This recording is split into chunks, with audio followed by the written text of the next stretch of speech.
Hello everyone, welcome to my channel. Please subscribe and hit the bell icon. Ridge and Thomas console Steffy and Finn defends Sheila. Today on The Bold and the Beautiful, Carter makes the rounds with shocking news. Ridge and Thomas support Steffy, and Finn has an emotional reaction to Sheila's death. At the Cliff House, Finn asks Steffy, "Are you sure you're okay?" He can't believe Sheila broke in there. He asks if they arrested her. Is that why the police drove off? Sheila flashes to the stabbing and says, "No." Finn asks, "Where is Sheila?" Steffy turns and says, "She's gone, Finn. Sheila's dead." At Forrester, Brooke and Hope embrace in the design office and talk about the crazy night. Hope shares that Finn said the power went out at the Cliff House. She was at the hospital to pick up a prescription for Douglas. She explains that Finn was good, and it was good to catch up, but he was worried about Steffy. Brooke asks why Finn's worried about Steffy. Hope says Steffy and Sheila had a confrontation. Brooke worries that Steffy should be careful. Sheila is very dangerous and she should stay away from her. Hope questions how realistic that is when she's Finn's birth mother. They discuss Finn having a connection to Sheila. Hope has no sympathy for Sheila, but she feels for Finn. Brooke muses that it must be hard being the son of a monster. She doesn't blame Steffy for wanting to set Sheila straight after she approached Kelly. Hope says Steffy told Finn that she wished Sheila were dead. She could tell it rattled him a bit. Brooke asks what Sheila expects. She shot them in cold blood. Hope empathizes with Finn and his feelings for his own birth mother. In the main office, Thomas and Ridge are talking about him being in love with Hope when Carter bursts in. "Thank God you guys are still here. I just got a text from my contact at the police department. It's about Sheila." Thomas asks, "Did the cops pick her up for something?" Carter nods. "You could say that. Sheila's dead." Reading his phone again, Carter reports that the coroner was dispatched to pick up Sheila's body. Ridge asks, "Where?" Carter relays, "Steffy and Finn's house." At the Cliff House, Finn asks Steffy, "What do you mean Sheila's dead?" "No, there's no way." Steffy replies, "She is, Finn." He asks again if she's sure. Steffy gasps, "Yes." Finn asks if the police shot her. Steffy says, "She wasn't shot, Finn." She cries, "It all just happened so fast. I had no choice." Finn's eyes widen as she tells him, "It was me. I did it. I killed Sheila." Finn says she can't mean that. He stammers, "Oh my God, this is unreal." He tries to wrap his mind around Sheila being dead and his wife being responsible. "You couldn't do something like that." Steffy cries, "I did." Finn needs to know what happened. Steffy says Sheila broke in there. She told her to get out, but she kept coming closer and closer. She grabbed a knife. She had to protect herself. Steffy had no choice but to kill her. It was her or me. Finn asks, "You stabbed her?" Steffy looks at the bloody carpet and Finn's eyes follow hers. He walks over to stare at the spot where Sheila died. Emotional, Finn chews his thumbnail and tears up. At Forrester, Thomas tries to call Steffy's landline. Ridge leaves Steffy a message on her mobile to call him so he knows he's okay. Carter reports that Sheila was killed. Thomas and Ridge rush off, telling Carter to call us if he hears anything else. In the design office, Brooke and Hope go over Steffy and Sheila's physical altercation at Deacon's apartment. They both feel that Sheila shouldn't be in such close proximity to Steffy's children, restaurant job or not. Brooke would have done anything to protect Hope when she was little, and she still would. Hope says that as moms, they'd all fight to the death if they had. Brooke hopes it doesn't come to that. Hope still feels bad for Finn. Brooke says Sheila's his mother in blood only. The best thing she did was to let him go. Hope questions if she ever really let him go. Finn doesn't condone what she's done in the past, but she's his birth mother. She wonders if Steffy's taking that into consideration. She has to imagine that on some level, Finn feels connected to Sheila. At the Cliff House, Finn stares at the bloody carpet and repeats, "So, you stabbed her? You stabbed Sheila." Steffy had to defend herself. Just then, Thomas and Ridge blow in. Finn steps away as Steffy assures her family that the kids are okay, and explains that Sheila broke in and tried to attack her. "She has something in her pocket, so I grabbed a knife. It was self-defense. I did it in self-defense." They all gawp and Finn stares at the blood with tears in his eyes. At Forrester, Hope and Brooke continue talking about Sheila, who keeps getting away with her crimes. Hope still can't help but be worried about Finn. She doubts it helps him if Steffy is antagonizing Sheila. Brooke thinks it was reckless to confront her at Deacon's. Hope says Sheila was respecting the boundaries, but now she feels for Finn, who can't help that his mother is Sheila Carter. Just then, Carter busts in and says he has shocking news. Sheila's dead.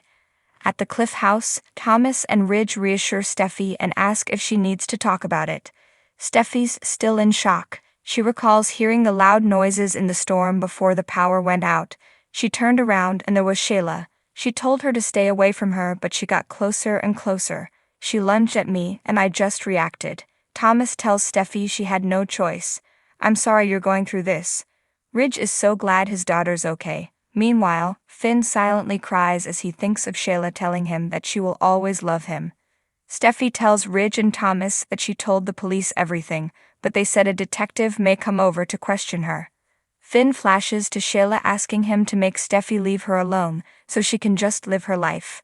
Steffy worries to Ridge and Thomas that she might be charged. I thought she was going to shoot me. If I didn't react, I might be dead right now. Finn hears Sheila's voice in his head repeatedly telling him she loves him.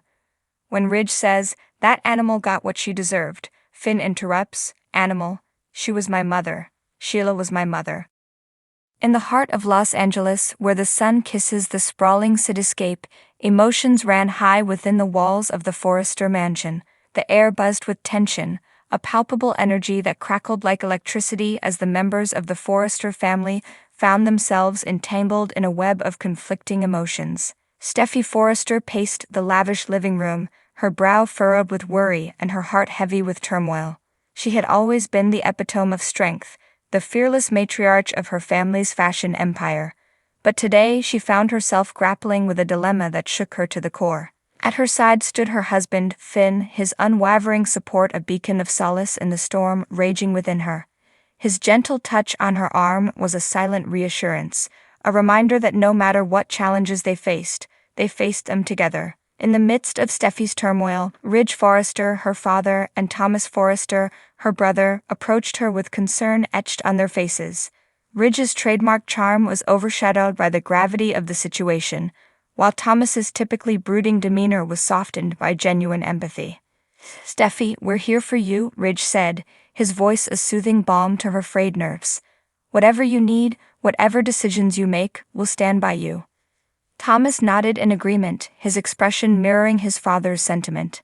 You don't have to face this alone, Steffy. We're a family and we'll face this together. Steffy managed a weak smile, grateful for the unwavering support of her father and brother. But her mind was still consumed by the dilemma that loomed before her, casting a shadow over everything she held dear. The source of Steffy's anguish stood on the other side of the room, a figure that elicited a mix of resentment and compassion from those gathered. Sheila Carter, the woman whose turbulent past had left a trail of destruction in its wake, now stood before them with a vulnerability that belied her infamous reputation. Finn stepped forward, his gaze meeting Sheila's with a mixture of curiosity and caution. As a doctor, he was trained to see beyond the surface, to recognize the humanity in even the most flawed individuals, and in Sheila he saw a woman haunted by her past, desperate for redemption. Steffy, I know Sheila's history is complicated, Finn began, his voice steady despite the uncertainty that lingered in the air. But she's also a mother who loves her son, and as much as it pains me to say it, she's also family. Steffy's eyes widened in disbelief, unable to reconcile the image of the woman standing before her with the memories of the havoc Sheila had wreaked in the past. But as she glanced at Finn, she saw a flicker of understanding in his eyes, a silent plea for empathy in the face of adversity. Ridge and Thomas exchanged a knowing glance, their own reservations about Sheila tempered by Finn's unexpected defense of her. Despite their misgivings, they were willing to set aside their differences for the sake of family unity. Sheila, I won't pretend that everything is forgiven or forgotten, Ridge said, his voice measured yet firm. But if Finn believes there's a chance for reconciliation, then perhaps we owe it to ourselves to at least hear you out. Sheila's eyes brimmed with tears, her voice choked with emotion, as she struggled to find the words to express her gratitude. For so long, she had been cast out, condemned to a life of loneliness and regret. But now, in this moment of unexpected grace, she dared to hope for a second chance. "Thank you," she whispered, her voice barely above a whisper.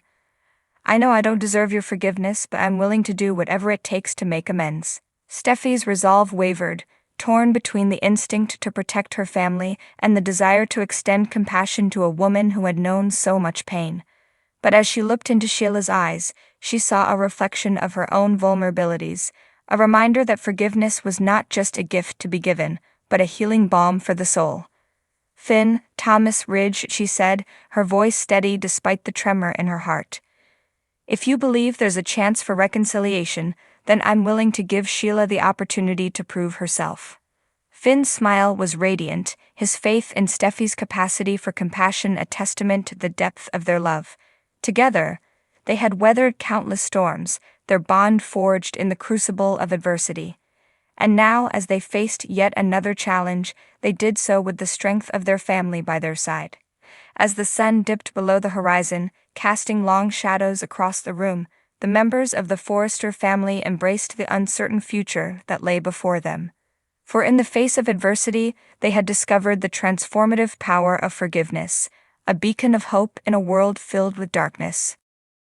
And amidst it all, Ridge and Thomas stood side by side with Steffi and Finn, their bond stronger than ever as they embraced the unlikely journey that lay ahead.